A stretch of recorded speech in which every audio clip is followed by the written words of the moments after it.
Escribe en los comentarios desde qué país nos ves. No olvides suscribirte y darle like al video. Imaginen un tren serpenteando por los paisajes brumosos de la Nueva Zelanda victoriana. A bordo, una mujer corpulenta, de mirada fría, viaja con dos objetos: un bebé inquieto y una sombrerera sospechosamente pesada. Días después, el llanto del bebé se ha silenciado para siempre, y el contenido de la caja revela un horror inimaginable. Esta no es una simple historia de crímenes. Es el descenso a la oscuridad de Williamina Minnie Dean, la cuidadora de niños que se convirtió en un monstruo, y la única mujer en la historia de Nueva Zelanda en enfrentar la soga del verdugo. Su nombre se convirtió en una leyenda negra, susurrada para asustar a los niños. En la brumosa y dura Escocia de mediados del siglo XIX, entre el hollín de las chimeneas industriales y el constante murmullo del puerto de Greenock, nació una niña cuyo destino quedaría grabado a fuego en los anales criminales de una nación al otro lado del mundo. Williamina McCulloch, nacida en 1844, llegó a un mundo de contrastes. Su padre, un ingeniero ferroviario, pertenecía a una clase trabajadora que aspiraba a más, un anhelo de progreso que sin duda se filtró en la joven mente de su hija. Sin embargo, su infancia estuvo marcada por una pérdida temprana y definitoria: la muerte de su madre. Criada por su abuela, Williamina aprendió desde muy joven las lecciones de la autosuficiencia y la resiliencia en un entorno que no perdonaba la debilidad. A diferencia de muchas niñas de su época y clase social, recibió una educación formal, llegando incluso a formarse como enfermera. Este conocimiento no solo le otorgó una habilidad práctica, sino también un velo de respetabilidad que más tarde sabría utilizar con una eficacia escalofriante. En su interior, sin embargo, crecía una ambición que las grises calles de Escocia no podían contener. Como miles de sus contemporáneos, sus ojos se volvieron hacia las colonias, hacia tierras lejanas que prometían un nuevo comienzo, una oportunidad para borrar el pasado y forjar un futuro a su medida. Nueva Zelanda, una tierra de paisajes vastos y promesas de prosperidad, se convirtió en su objetivo. En 1868, a bordo de un barco que la alejaría para siempre de su cuna de sombras, Williamina zarpó. No era solo un viaje geográfico, sino una transformación.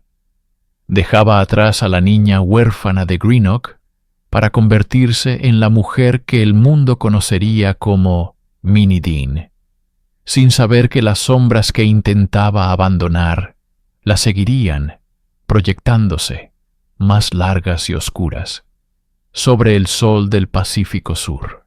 Al desembarcar en la vibrante y caótica Invercargill, Williamina, ahora Minnie, se encontró en una sociedad fronteriza que valoraba la tenacidad por encima del linaje. Aquí, su inteligencia y su aparente respetabilidad eran activos valiosos.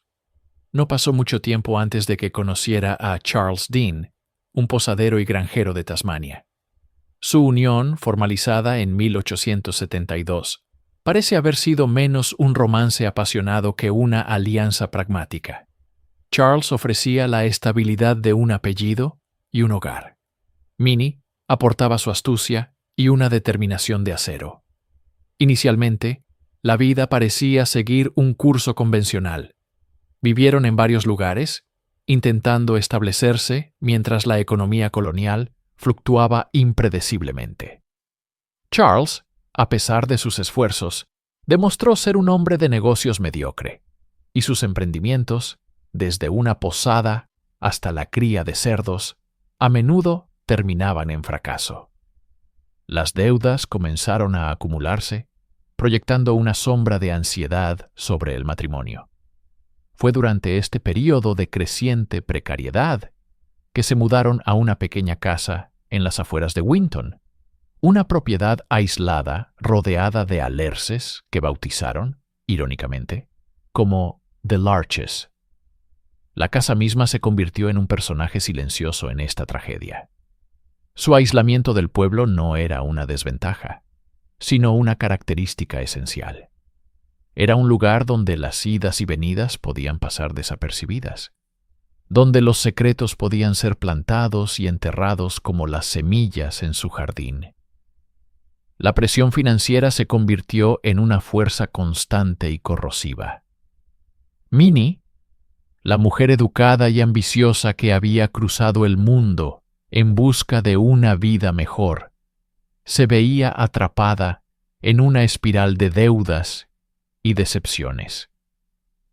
La respetabilidad que tanto valoraba se estaba desmoronando. Fue en este crisol de desesperación, dentro de los confines solitarios de The Larches, donde una idea oscura comenzó a tomar forma, una solución terrible a sus problemas que explotaría la mayor vulnerabilidad de la sociedad victoriana. Para comprender el oscuro negocio de Minnie Dean, es imperativo sumergirse en la rígida y punitiva moralidad de la Nueva Zelanda victoriana. En una sociedad donde el honor de una mujer era su posesión más preciada, un hijo fuera del matrimonio era una catástrofe social y económica. Las madres solteras enfrentaban el ostracismo, la ruina y la indigencia, sin redes de seguridad social a las que recurrir. Sus hijos, estigmatizados como ilegítimos, llevaban una marca de vergüenza desde su nacimiento. En este clima de desesperación surgió una industria clandestina, el baby farming, o crianza de bebés por encargo. Era un término engañosamente doméstico para una práctica sombría. Mujeres, conocidas como baby farmers, ofrecían una solución discreta. A cambio de una suma de dinero, generalmente entre 10 y 30 libras, se hacían cargo del niño no deseado, prometiendo encontrarle un buen hogar o criarlo como propio.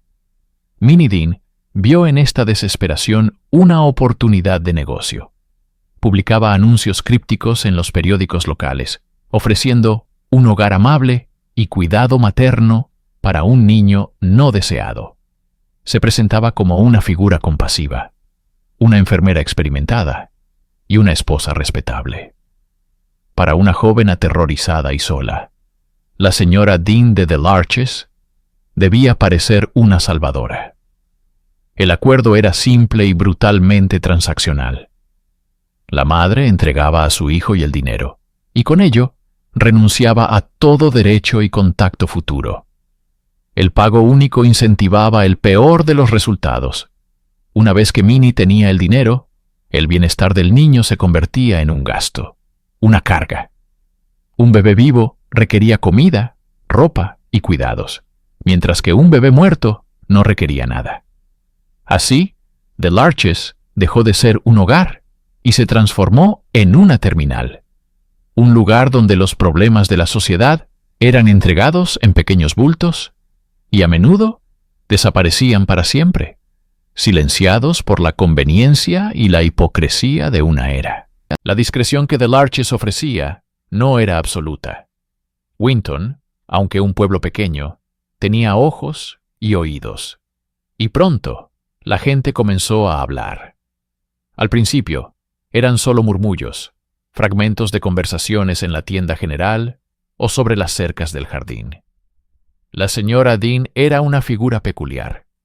Se la veía con frecuencia en la estación de tren, viajando hacia el norte, a menudo con un bebé en brazos o un canasto de mimbre. Sin embargo, en sus viajes de regreso, el canasto parecía notablemente más ligero, y el llanto del bebé había cesado. Los vecinos notaron un patrón inquietante. A pesar de los muchos bebés que parecían llegar a The Larches, nunca se veían niños mayores jugando en el jardín. El sonido del llanto de un recién nacido a veces se oía durante unos días, para luego ser reemplazado por un silencio antinatural. La imagen pública de Minnie como una cuidadora cariñosa comenzó a resquebrajarse, bajo el peso de estas extrañas observaciones. Los comerciantes locales también tenían sus historias. Un farmacéutico recordó haberle vendido a Minnie una cantidad significativa de láudano, un opiáceo comúnmente usado para calmar a los bebés, pero letal en dosis altas. Un carpintero recibió encargos para construir cajas de madera de tamaño infantil, supuestamente para ropa o enseres. La sospecha se solidificó en la mente de los empleados del ferrocarril. Un guarda de tren, en particular, se sintió profundamente perturbado. Había visto a Minnie Dean subir a su vagón con un bebé sano y bajar en la siguiente parada con lo que parecía ser el mismo niño, pero ahora pálido, flácido y silencioso, escondido en una sombrerera. Estas no eran pruebas contundentes, pero juntas pintaban un cuadro macabro.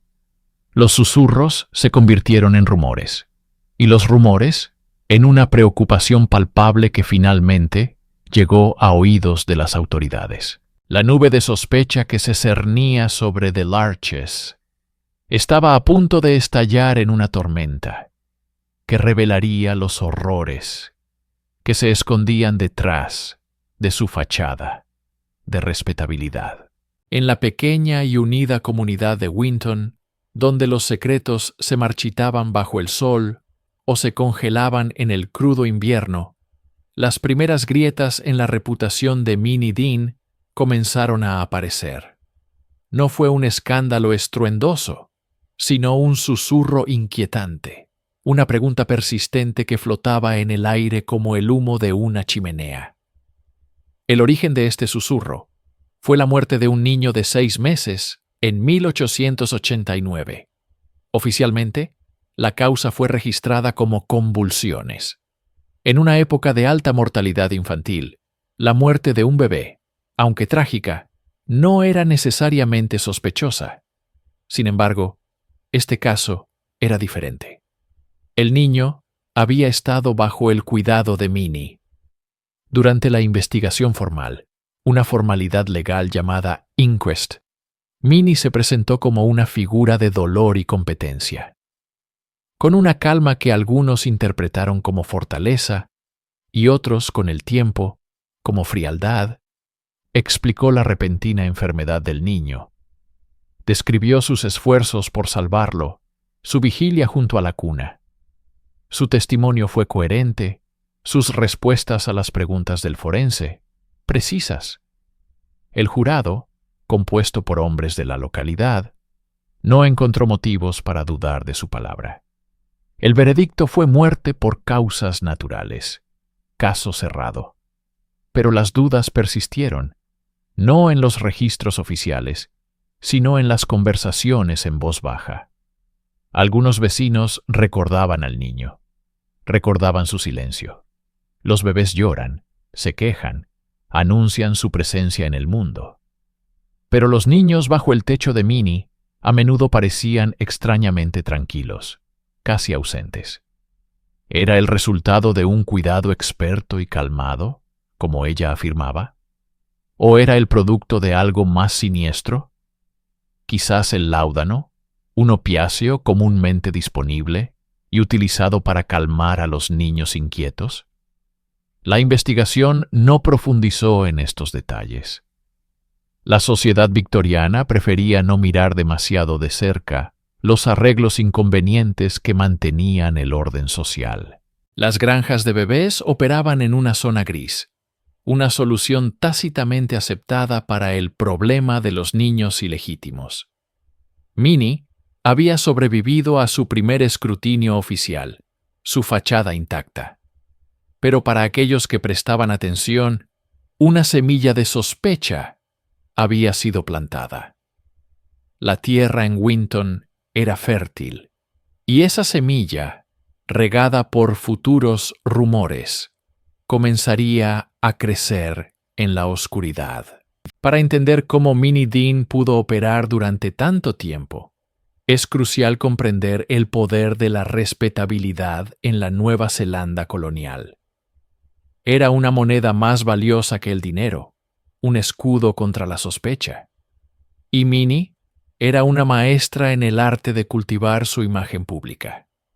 Se presentaba no como una baby farmer, un término ya cargado de connotaciones negativas, sino como una proveedora de cuidados infantiles, casi una filántropa. Era una mujer de iglesia, vista regularmente en los servicios dominicales, vestida con modestia, pero con esmero. Su rostro compuesto en una máscara de piedad y seriedad.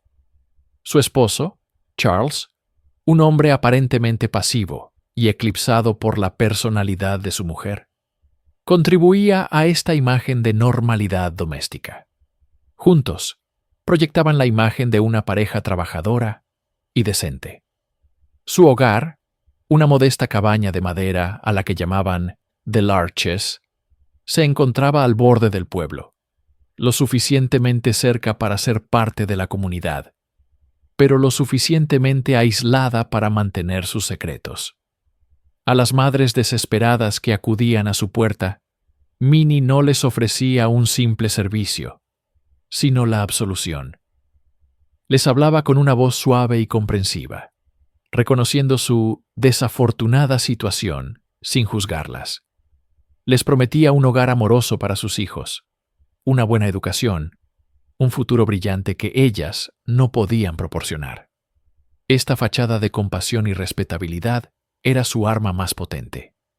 Calmaba los temores de las madres y disuadía las preguntas de los vecinos. ¿Quién se atrevería a acusar a una mujer tan devota y de apariencia tan maternal? Sin embargo, detrás de las cortinas de The Larches, la realidad era muy diferente. El cuidado prometido era a menudo negligencia. La calidez maternal era una fría transacción comercial. El velo de respetabilidad de Minnie era grueso y tejido con habilidad, pero ocultaba una verdad putrefacta. Utilizaba las propias expectativas y prejuicios de la sociedad en su contra. Sabía que la gente veía lo que quería ver. Una mujer piadosa que ayudaba a los desamparados, no un depredador que se aprovechaba de la desesperación. Este contraste entre la percepción pública y la realidad privada es el núcleo psicológico del caso Dean. Era una mujer que vivía una doble vida y su habilidad para mantener esa división fue la clave de su prolongada y mortal carrera. El mecanismo que alimentaba la oscura empresa de Minnie Dean era simple, discreto, y estaba a la vista de todos. Los anuncios clasificados en los periódicos locales. En las columnas de periódicos como el Southland Times o el Otago Witness, entre avisos de venta de ganado y solicitudes de empleo, aparecían sus ofertas. Eran pequeñas cápsulas de esperanza para quienes se encontraban en la más profunda desesperación. Las palabras estaban cuidadosamente elegidas, diseñadas para atraer y tranquilizar. Frases como hogar cómodo y feliz, busca acoger a un niño, o se busca niño para adopción, cuidado maternal garantizado, eran comunes. La palabra clave, repetida una y otra vez, era discreción. Para una mujer soltera en la rígida sociedad victoriana, dar a luz a un hijo fuera del matrimonio era una sentencia de ruina social y económica. Significaba el ostracismo, la pérdida del empleo y una vida de vergüenza. Minnie Dean no vendía cuidado de niños, vendía la desaparición de un problema. Sus anuncios eran un faro para estas mujeres, una promesa de que su secreto moriría y podrían reanudar sus vidas. La transacción era brutalmente directa. Una vez que una madre respondía al anuncio, se iniciaba una correspondencia. Minnie era persuasiva, empática en sus cartas, reforzando la idea de que estaba realizando un acto de caridad cristiana. El acuerdo final casi siempre implicaba un pago único, una suma que oscilaba entre 10 y 30 libras. Una vez que el dinero y el bebé cambiaban de manos, el contrato de Minnie terminaba. No había visitas de seguimiento, No había informes de progreso. Era una transacción final, un borrado. Para la madre, era el doloroso precio de la supervivencia social. Para Minnie, era pura ganancia. El coste de criar a un niño durante años superaría con creces la suma recibida. La única forma de que su modelo de negocio fuera rentable era si los niños no permanecían bajo su cuidado por mucho tiempo. Cada anuncio publicado era, en esencia, una sentencia de muerte potencial. Era una red tendida en la tinta de la imprenta, esperando atrapar a las más vulnerables, atrayéndolas con la promesa de un hogar seguro, mientras las conducía, a ellas y a sus hijos, hacia un abismo de engaño y muerte. El 2 de mayo de 1895, Minnie Dean abordó un vagón de tren de segunda clase en la estación de Lumsden. Su destino era Invercargill, un viaje rutinario en apariencia.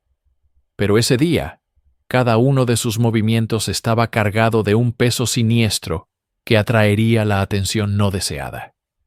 Llevaba consigo 2 bultos que definían su crimen. En sus brazos acunaba a una bebé de apenas unas semanas, Dorothy Carter. La niña estaba extrañamente quieta, casi inerte, un detalle que no pasó desapercibido para los demás pasajeros. Su otro bulto era aún más sospechoso. Una sombrerera de mimbre, grande y notablemente pesada.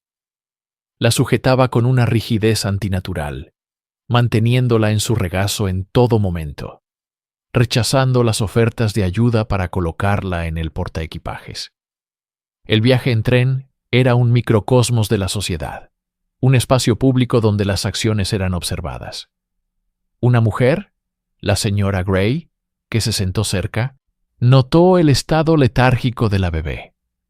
Vio cómo Minnie le administraba de un frasco una dosis de lo que parecía ser láudano, un sedante común. La conversación se volvió tensa. Minnie, normalmente tan controlada, parecía nerviosa, evasiva. Pero fue la sombrerera la que generó la mayor intriga. Su peso, la forma en que Minnie la protegía, la negativa a separarse de ella. Todo era incongruente. Un guardafrenos llamado William Phelan también se fijó en ella. En una parada, mientras ayudaba a los pasajeros, notó el olor. Un olor peculiar y desagradable que emanaba de la canasta. La tensión en el vagón era palpable. Los otros pasajeros intercambiaban miradas, susurros silenciosos. La imagen de respetabilidad de Minnie Dean, tan cuidadosamente construida durante años, se estaba desmoronando en el traqueteo rítmico del tren. Cada kilómetro que la acercaba a su destino, la acercaba también a su perdición. La sombrerera en su regazo ya no era solo un equipaje. Se había convertido en un ataúd portátil, un recipiente para su secreto más oscuro. Y en ese vagón lleno de extraños, el secreto estaba empezando a filtrarse, como el olor nauseabundo que delataba la terrible verdad que contenía. En la primavera de 1895, una abuela desesperada llamada Jane Hornsby tomó una decisión que cambiaría la historia criminal de Nueva Zelanda para siempre. Su hija, una joven madre soltera, había dado a luz a una niña, Eva. Incapaz de cuidarla, la familia buscó una solución en los anuncios de los periódicos, una práctica común en una era que estigmatizaba ferozmente a las madres solteras. Fue así como encontraron a la señora Minnie Dean, una mujer que se presentaba como una cuidadora compasiva y experimentada. El 2 de mayo, Jane Hornsby se encontró con Minnie en la estación de tren de Lumsden. El intercambio fue breve, casi transaccional. Minnie, vestida con su habitual atuendo oscuro y llevando una cesta, tomó a la pequeña Eva en sus brazos. Le aseguró a la angustiada abuela que la niña estaría a salvo, que recibiría el mejor de los cuidados en su hogar, The Larches. Prometió enviar cartas regularmente para mantener a la familia informada del progreso de la niña. Jane Hornsby se marchó con el corazón encogido, una mezcla de alivio y un terror sordo que no podía nombrar. Las primeras semanas, el silencio fue la única respuesta desde Winton. No llegaron cartas. La ansiedad de Jane creció hasta convertirse en una tormenta de pánico. Sus propias cartas a Minnie Dean no obtuvieron respuesta. Cada día que pasaba, la imagen de su nieta en brazos de esa extraña mujer se volvía más siniestra en su mente. ¿Qué había sido de la pequeña Eva? ¿Estaba enferma? ¿Había sido entregada a otra familia sin su consentimiento? La intuición de una abuela, una fuerza primigenia e inquebrantable, le gritaba que algo estaba terriblemente mal. Ignorando a quienes le decían que se preocupaba en exceso, Jane Hornsby comenzó su propia y tenaz investigación, escribiendo a la policía y contactando a cualquiera que pudiera tener información. No sabía que su búsqueda desesperada de una niña no solo destaparía el destino de Eva, sino que también tiraría del hilo que desvelaría un patrón de desapariciones, negligencia y muerte que había permanecido oculto durante años bajo una fachada de respetabilidad. El hogar de Minnie Dean, conocido como The Larches, se erigía en las afueras de Winton, una pequeña propiedad que, a primera vista, no parecía diferente a las demás. Una modesta casa de madera rodeada por un terreno que alguna vez pudo haber sido un jardín floreciente, pero que ahora mostraba signos de abandono. Los arbustos crecían sin control, las malas hierbas se ahogaban entre las flores y los alerces que daban nombre a la propiedad proyectaban largas y delgadas sombras sobre el suelo. Para el observador casual, era simplemente una casa descuidada. Pero para aquellos pocos que prestaban atención, había algo inquietante en el ambiente. Los vecinos a veces veían a Minnie trabajando en su jardín a horas extrañas, a menudo al anochecer.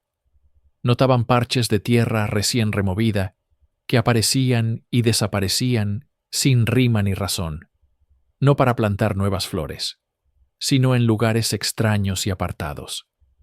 Se susurraba sobre los bebés que llegaban a The Larches, pero que rara vez se veían jugar fuera. Minnie siempre tenía una excusa. El niño estaba durmiendo, visitando a un pariente, o había sido adoptado por una familia adinerada en una ciudad lejana. Sus explicaciones, aunque plausibles individualmente, formaban un patrón sospechoso cuando se observaban en conjunto. El propio jardín se convirtió en un personaje silencioso en esta macabra historia. No era un lugar de vida y crecimiento, sino un depósito de secretos. El suelo, fértil y oscuro, parecía guardar un conocimiento terrible. Cada flor plantada, cada arbusto podado, parecía un intento de ocultar, de cubrir, de disimular la verdad que yacía justo debajo de la superficie. La tierra misma parecía cómplice, absorbiendo en silencio las pruebas de crímenes impensables.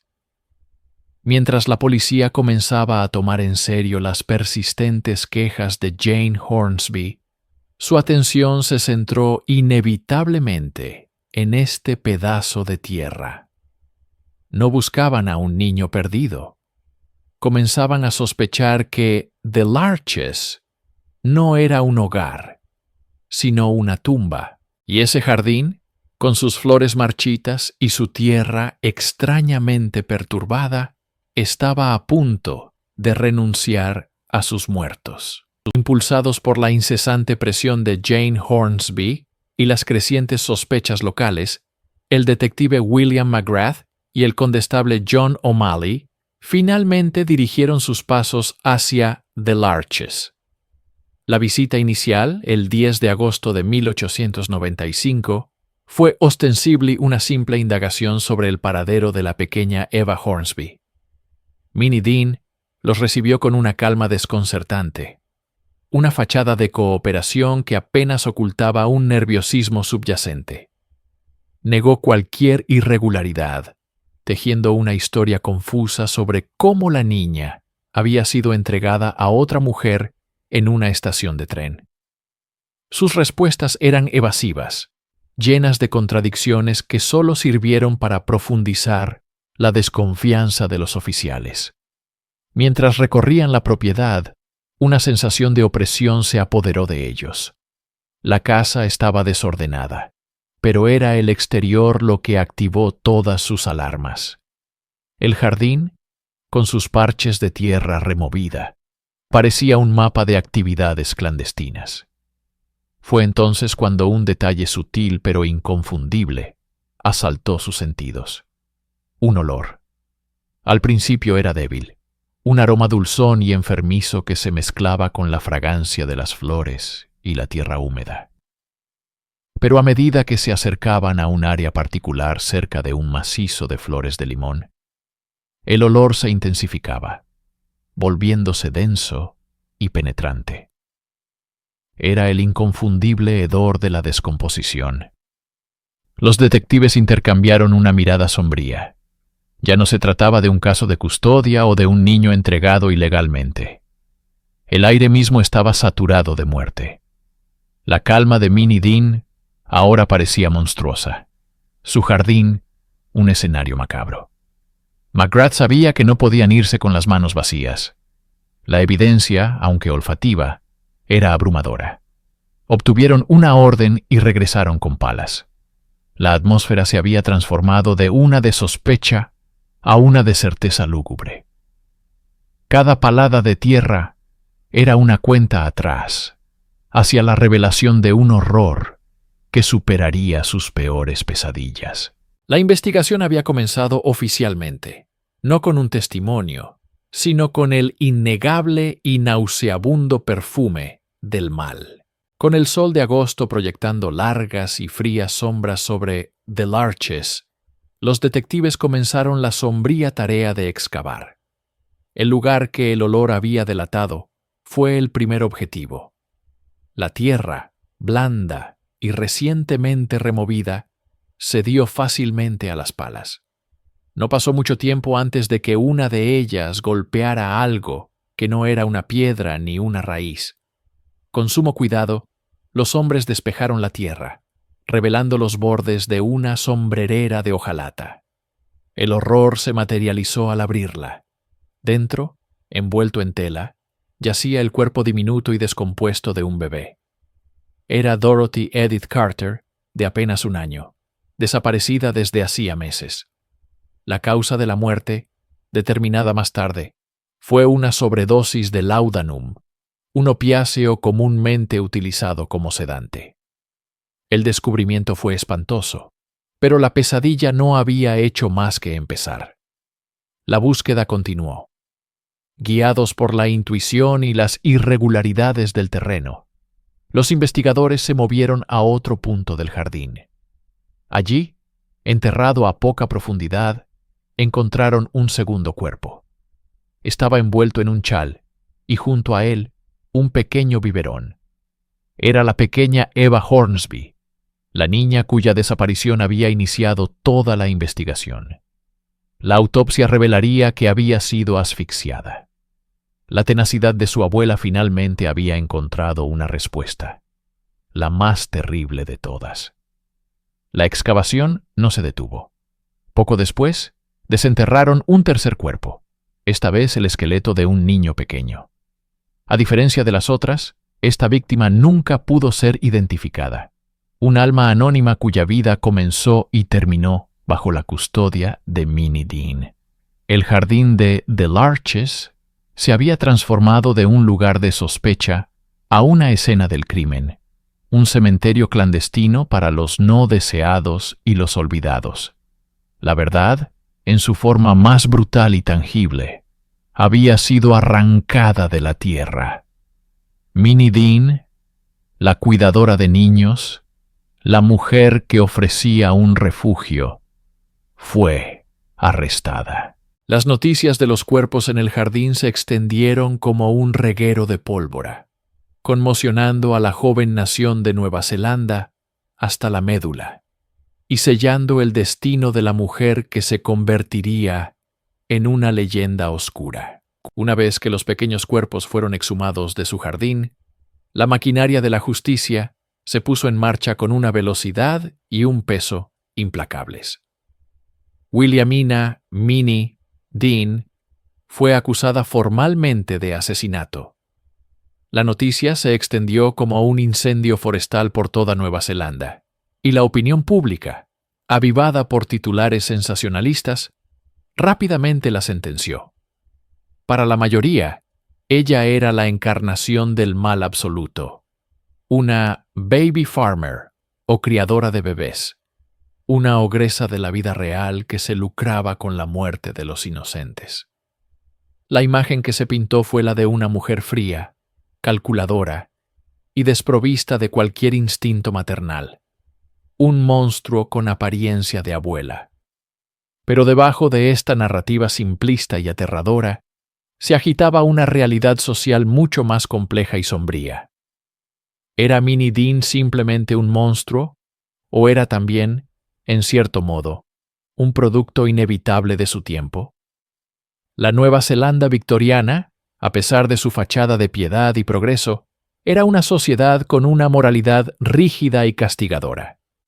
Para una mujer soltera, dar a luz a un hijo era una sentencia de ostracismo social y ruina económica. No existía una red de seguridad social.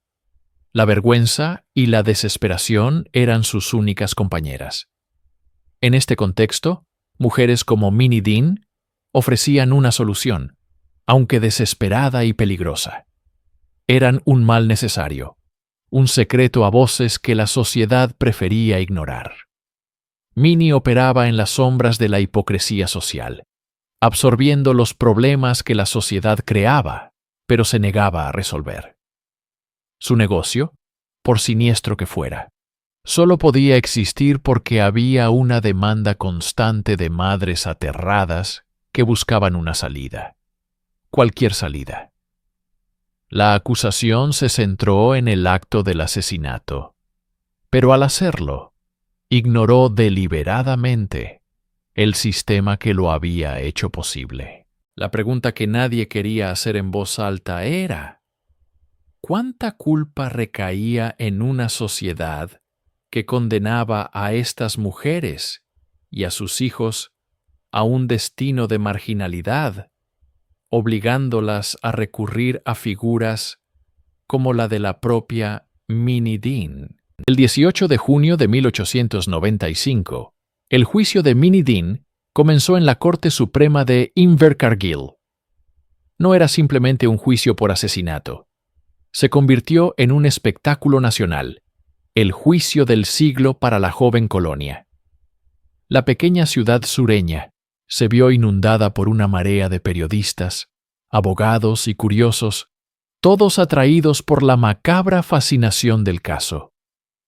La sala del tribunal estaba abarrotada cada día, con personas luchando por conseguir un asiento para poder ver de cerca a la mujer que los periódicos habían bautizado como la ogresa de Winton.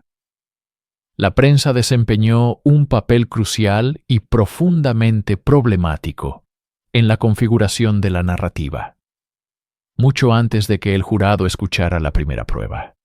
Los periódicos de todo el país ya habían juzgado y condenado a Minnie. La describían con un lenguaje visceral, centrándose en su corpulencia, su ropa negra y su supuesta falta de emoción. Era un personaje de cuento de terror, hecho realidad. Este frenesí mediático desató un pánico moral en toda Nueva Zelanda. El caso de Minnie Dean sacó a la luz la práctica del baby farming, un secreto sucio que la sociedad victoriana prefería mantener oculto. De repente, la gente se vio obligada a confrontar la realidad de los niños no deseados, la desesperación de las madres solteras y la existencia de mujeres que se beneficiaban de esta miseria. El pánico era palpable. La gente se preguntaba cuántas otras Minnies podrían estar operando en las sombras. El juicio se convirtió en un escenario para purgar la ansiedad colectiva. Al convertir a Minnie en un monstruo singular, la sociedad podía distanciarse de su propia complicidad. Ella no era un síntoma de un problema social, sino la enfermedad misma. En la sala del tribunal, Minnie se sentaba en silencio, una figura impasible vestida de luto, mientras el peso de la indignación de toda una nación se cernía sobre ella. El aire estaba cargado de prejuicios. Para el público y la prensa, su culpabilidad era una conclusión inevitable. La verdadera pregunta no era si lo había hecho, sino cómo sería castigada. Frente a la abrumadora marea de la opinión pública y la agresiva campaña de la Fiscalía, se encontraba un joven y ambicioso abogado, Alfred Hanlon. A sus 29 años, asumir la defensa de la mujer más odiada de Nueva Zelanda era una tarea monumental, una que podría hacer o deshacer su carrera. Hanlon sabía que no podía negar los hechos más básicos. Los niños habían estado bajo el cuidado de Minnie y habían muerto. Los cuerpos en el jardín eran una prueba irrefutable de ello. Por lo tanto, su estrategia no podía basarse en una negación total, sino en la introducción de una duda razonable sobre la intención de matar. Su objetivo era transformar la narrativa de la Fiscalía, que pintaba a Minnie como una asesina en serie metódica y despiadada, en la de una mujer incompetente, ignorante y desesperadamente pobre, abrumada por circunstancias trágicas. Hanlon argumentó que las muertes, aunque ocurridas bajo su techo, no eran necesariamente asesinatos premeditados. Se apoyó en la alarmante tasa de mortalidad infantil de la época. En el siglo XIX, los bebés morían con una frecuencia trágica por enfermedades, desnutrición y falta de higiene. ¿Era posible?, argumentó, que estos niños hubieran sucumbido a causas naturales.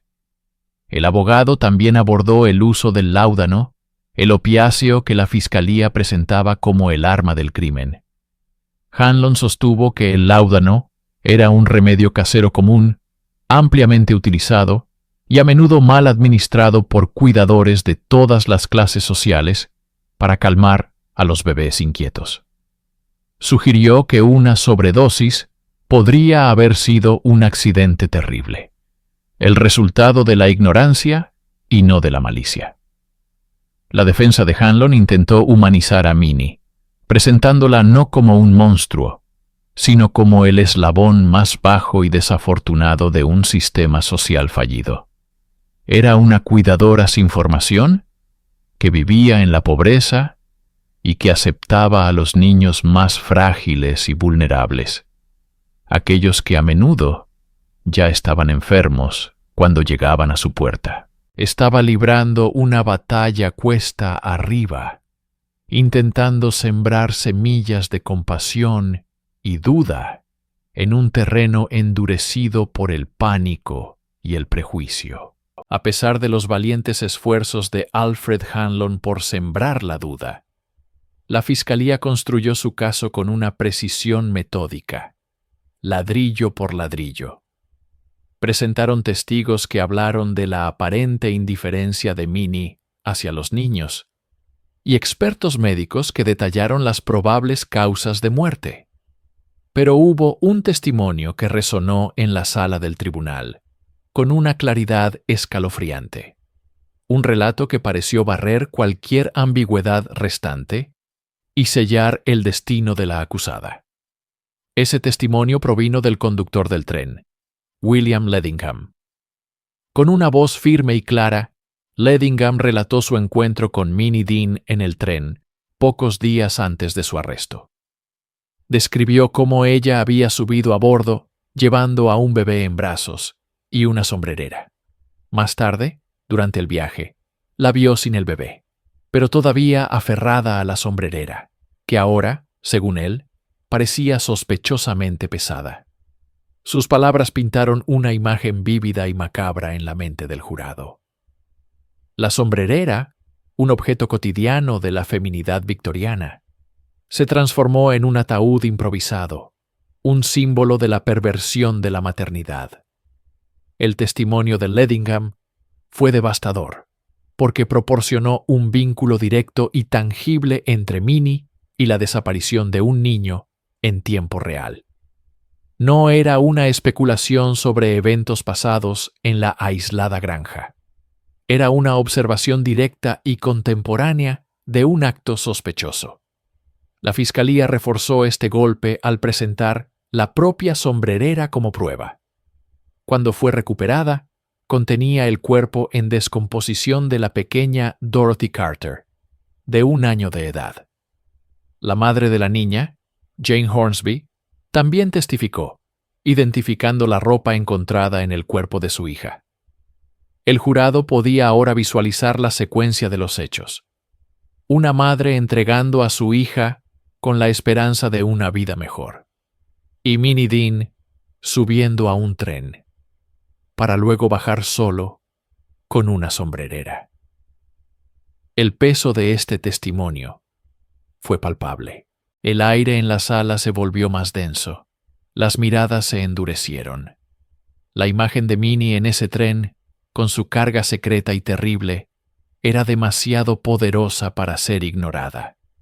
Con este relato, la balanza de la justicia se inclinó decisivamente, y para muchos en la sala, el veredicto ya estaba escrito. El aire en la sala del tribunal de Invercargill era denso, casi irrespirable. Cada segundo que el jurado pasaba deliberando, se sentía como una eternidad para los presentes. Pero en realidad, su decisión fue aterradoramente rápida. Tras solo 40 minutos a puerta cerrada, los 12 hombres regresaron a sus asientos, sus rostros como máscaras de granito, impasibles, habiendo sellado el destino de Williamina Dean. El secretario de la corte se levantó. El papel en su mano temblaba ligeramente. Preguntó al presidente del jurado si habían llegado a un veredicto. La respuesta fue un sí, firme y claro. La sala contuvo la respiración. ¿Cómo la encuentran? ¿Culpable o no culpable del cargo de asesinato? La palabra resonó en el silencio sepulcral. Culpable. Un murmullo ahogado recorrió la galería pública, una mezcla de alivio y horror. Todos los ojos se clavaron en Minnie. No se desmayó. No gritó. Su rostro, que había mostrado una compostura casi antinatural durante todo el juicio, palideció, pero sus ojos permanecieron fijos en el juez. Fue una máscara de estoica incredulidad, o quizás de resignación final. Su abogado, Alfred Hanlon, le puso una mano reconfortante en el hombro, un gesto inútil ante la magnitud de la condena. El juez Williams, con una gravedad que parecía absorber toda la luz de la sala, se dirigió a Minnie directamente. Le preguntó si tenía algo que decir antes de que se dictara la sentencia. Con una voz apenas audible, casi un susurro que se perdió en la inmensidad del momento, ella negó con la cabeza. Entonces, el juez cumplió con el ritual más sombrío de la ley. Un asistente le entregó un pequeño cuadrado de seda negra, que él se colocó sobre la peluca. Era el símbolo inequívoco de la pena capital. Con una voz solemne, pronunció las palabras que la condenaban no solo ante la ley de los hombres, sino ante la historia. Williamina Dean, la sentencia de esta corte es que usted sea llevada de aquí al lugar de donde vino, y de allí a un lugar de ejecución, y que allí sea colgada por el cuello hasta que muera, y que el Señor tenga piedad de su alma. La caída del martillo fue el punto final, no solo de un juicio, sino de una vida. Tras el veredicto, Minnie Dean fue trasladada a la prisión de Invercargill, un lugar frío y austero que se convertiría en su último hogar. Los muros de piedra de su celda eran testigos silenciosos de la cuenta atrás de una vida. lejos del escrutinio público, en la soledad del corredor de la muerte, la mujer que Nueva Zelanda había condenado comenzó a desmoronarse, revelando facetas de su psique hasta entonces ocultas. Durante esas semanas de espera, escribió frenéticamente cartas a sus hijos adoptivos, a su esposo Charles, y peticiones de clemencia al gobernador.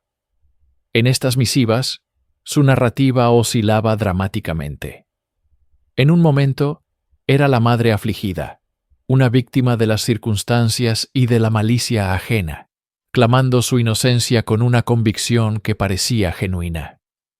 «Soy inocente del horrible crimen», escribió. «Mi conciencia está tranquila». Pero en otros momentos, un tono de fatalismo y una extraña aceptación se apoderaban de su pluma. Pasaba sus días bajo la vigilancia constante de 2 celadoras. Su comportamiento era errático. Alternaba períodos de profunda depresión y llanto con momentos de calma y oración junto al reverendo John Ferguson, quien la visitaba con frecuencia. Psicológicamente, parecía estar atrapada en una disonancia cognitiva. Por un lado, la negación de sus actos era un mecanismo de supervivencia esencial para enfrentar el horror de su inminente final. Por otro, la realidad de la soga se cernía sobre ella, forzando una introspección que la aterrorizaba. La sociedad exterior, mientras tanto, estaba dividida. Aunque la mayoría apoyaba la sentencia, surgieron voces que pedían clemencia, argumentando que ejecutar a una mujer era un acto de barbarie, independientemente de su crimen. Se organizaron peticiones, pero la maquinaria judicial ya estaba en marcha y era imparable. El gobierno no podía permitirse mostrar debilidad ante un caso que había conmocionado los cimientos morales de la joven nación. Cada amanecer en su celda era un día menos. El sonido de los pasos en el pasillo, el chirrido de la cerradura, el sabor de la comida de la prisión, todo se convertía en un recordatorio de que su tiempo se agotaba.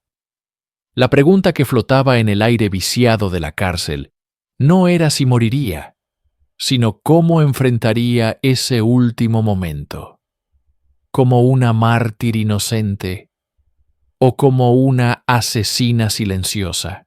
La mañana del 12 de agosto de 1895 amaneció fría y gris sobre Invercargill, un telón de fondo apropiado para el sombrío evento que estaba a punto de tener lugar. Dentro de los muros de la prisión, la atmósfera era de una tensión metódica y solemne. A las 8 de la mañana, el sheriff, el director de la prisión, y el verdugo oficial, Tom Long, se presentaron en la celda de Minnie Dean. La encontraron vestida de negro, tranquila, casi serena. Había pasado sus últimas horas en oración, y según los informes, había dormido profundamente. Se le ofreció un vaso de vino, que aceptó. Cuando se le preguntó si tenía algo que decir, sus últimas palabras no fueron una confesión ni una negación final, sino una simple frase de resignación. No tengo nada que decir, excepto que agradezco a mis amigos por su amabilidad. La procesión hacia el patio de la prisión fue corta y silenciosa. Minnie caminó con paso firme, flanqueada por los guardias, su pequeña figura recortada contra el cielo plomizo. El patíbulo, recién construido para la ocasión, se erigía como un crudo monumento a la justicia victoriana. Un pequeño grupo de 16 testigos oficiales observaba en silencio, sus rostros tensos. El verdugo, Tom Long, trabajó con una eficiencia escalofriante. Colocó la capucha blanca sobre la cabeza de Minnie y ajustó la soga alrededor de su cuello. El reverendo recitó las oraciones finales. Por un instante, el tiempo pareció detenerse. El único sonido era el viento helado y el murmullo de la oración. Entonces, a las 8:07 de la mañana, Long accionó la palanca. La trampilla se abrió con un golpe seco y el cuerpo de Williamina Dean cayó. La muerte fue instantánea. El médico de la prisión confirmó el fallecimiento minutos después. Se había hecho historia. Por primera y única vez en los anales de Nueva Zelanda, una mujer había sido ejecutada por el Estado. El acto fue la culminación de un proceso que había fascinado y horrorizado a la nación. La ejecución de Minnie Dean no fue solo el final de una criminal, fue una declaración contundente de la sociedad colonial. Representaba el límite absoluto de la transgresión, la pena máxima para una mujer que había pervertido el ideal más sagrado de la feminidad, el instinto maternal. Su cuerpo fue enterrado en una tumba sin nombre dentro de los terrenos de la prisión, un intento de borrar su existencia. Pero la soga del verdugo no pudo estrangular su leyenda. La muerte de Minnie Dean no trajo el cierre, sino el nacimiento de un mito. Su cuerpo yacía en una tumba anónima, pero su nombre escapó de los muros de la prisión para instalarse permanentemente en la psique de Nueva Zelanda. Se convirtió en algo más que una asesina convicta. Se transformó en la Bogeyman nacional, la encarnación del mal con la que se asustaba a los niños desobedientes. Si no te portas bien, Minnie Dean vendrá por ti. Se convirtió en una advertencia susurrada en los hogares de todo el país, especialmente en el sur. Su granja en Winton fue demolida, como si se quisiera purgar la tierra de su mancha. Pero las historias persistieron. Relatos de fantasmas y apariciones en el lugar donde antes se alzaba su casa se convirtieron en parte del folclore local. El caso de Minnie Dean dejó una cicatriz indeleble por varias razones. Primero, la naturaleza de sus crímenes. El baby farming, una práctica oscura nacida de la desesperación social y la moralidad victoriana, fue expuesto a la luz pública de la manera más brutal. El juicio y la ejecución forzaron a la sociedad a confrontar la vulnerable situación de las madres solteras y sus hijos ilegítimos. Como resultado directo, se aprobaron nuevas leyes, como la Ley de Protección de Infantes de 1896, para regular y supervisar los hogares de acogida y adopción, buscando evitar que una tragedia así se repitiera. Psicológicamente, su figura representaba la máxima traición. En una era que idealizaba la maternidad y la domesticidad femenina, Minnie Dean era una anomalía monstruosa. Una mujer que, en lugar de cuidar y proteger, depredaba a los más indefensos. Esta inversión del arquetipo maternal es lo que la hizo tan aterradora y memorable. Su legado es complejo.